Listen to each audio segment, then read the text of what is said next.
আপনি প্রতিদিন বসেন এখানে?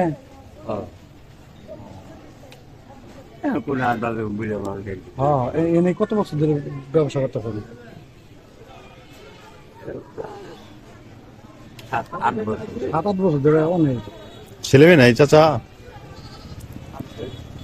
এখানে কি প্রতিদিন আসেন না, সকাল থেকে রাত পর্যন্ত? কিরকম বেচা নেবে সারাদিন?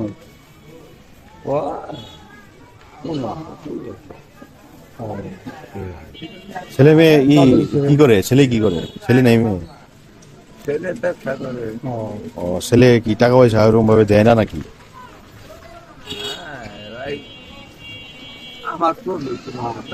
মানে নিজে বসে থাকা থেকে ইনকাম করে।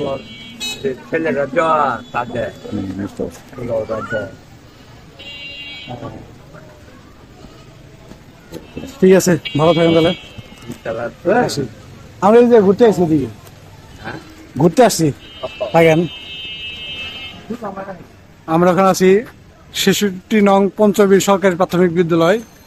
এর পাশেই এই যে মুরব্বী চাচা রেগুলার 7 বছর ধরে বিজনেস করতেছে, পান সুপারি এগুলো বিক্রি করে। তো তার ইন্টারভিউ নিলাম, সবাই শুনলেন। তো এই পর্যন্তই, সবাই ভালো থাকবেন। এটা হলো পঞ্চবীর প্রাথমিক বিদ্যালয়ের মোড়, বটতলা মোড়।